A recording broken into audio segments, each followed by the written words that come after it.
I've put a few files here to show you how to use the paint tools, and I'm using photographic images to illustrate the point that you don't necessarily need to be painting to use the paintbrush and pencil tools.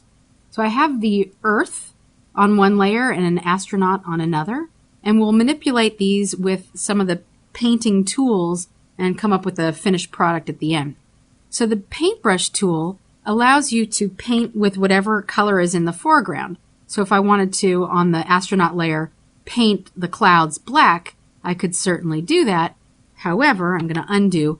I would prefer to select the clouds and delete them and then modify the rest. So you can see how I'm using this one tool to grab all of the blue pixels. And it's not perfect. It's giving me some of the things that shouldn't be in there. So I could go back in with my regular lasso tool and add or subtract from the selection. So I'm going to subtract this area here and this little area in here. I'm not going to worry about too much precision, but I'm going to do my best. And I'm not going to worry about this little piece here either. So I'm just going to delete that from that layer. And already we can start to see something happening. Now, if I wanted to, I could put this guy in the corner, but he's really covering up the Earth, so I might want to Command or Control T to transform and scale him down like so. But look at the original image. This right side is cut off, so I could use my pencil tool, which is underneath the paintbrush tool, to paint in that area. And since it's so small and this is a low resolution image, no one's going to know the difference. But what I might want to do is sample with my eyedropper the color of his pack there before I begin drawing with my pencil tool in that area. Now I have my pencil tool is set to like 1 pixel. If you wanted to increase it, you certainly could with the left and right bracket keys, drawing something like this. And then I could go back in with my eraser to refine and clean up that edge, certainly zooming in to make it nice and clean. And again, since this is a low-res image and probably half of it is going to be hanging off the edge, no one's going to know the difference. If I wanted to, maybe I could sample that blue and draw a line up or something like that. Now I can click and drag and put the guy off into the corner. Now with the paintbrush tool, and let me grab the paintbrush again, which is underneath the pencil. With the paintbrush tool, you can paint with any color. You can select a different color by clicking on the foreground color. We'll just pick a blue. And when you're painting on the transparent areas of your layer. So I'll undo that, create a new layer, and then we'll paint on top of it. So you're painting like so, and you can change the colors at any time,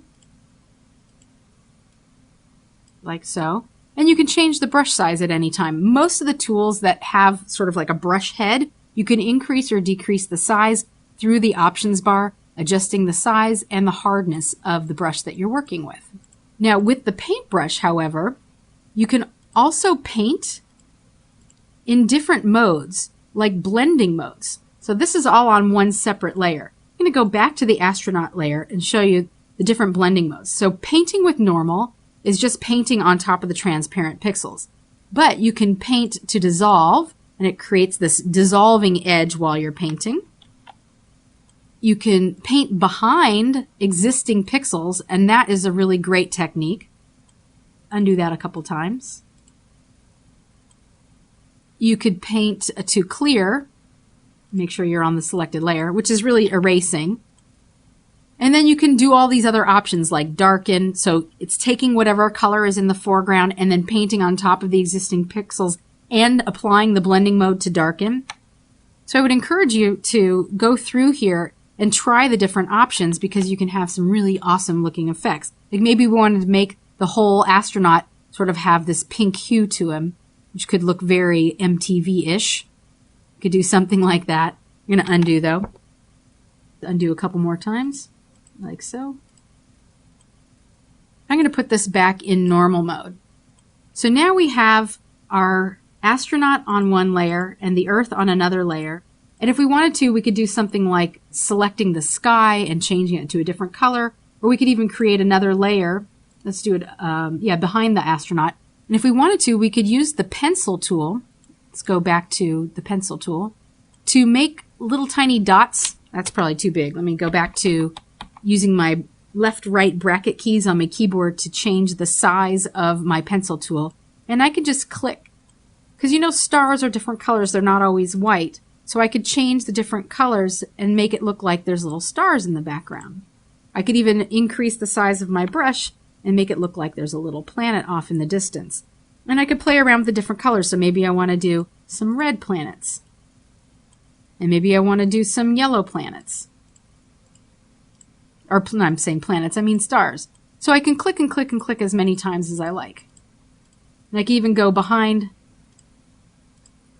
like this. Or another way of working is to paint with the paintbrush. And I'll do this on yet another layer. Let's do reset and we'll toggle these so we're painting with white. This time maybe I'll paint with dissolve, increase my brush size,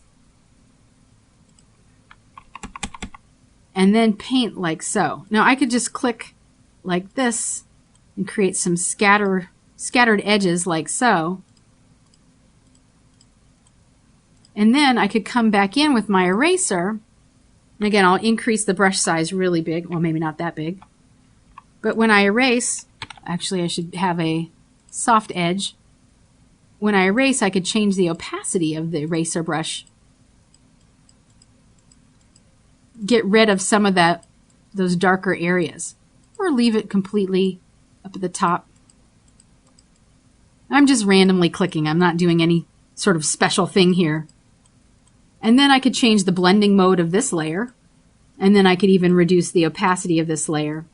And if I wanted to, I could further go in and erase a few more stars to really make it look more space-like and not so clumpy. Like so.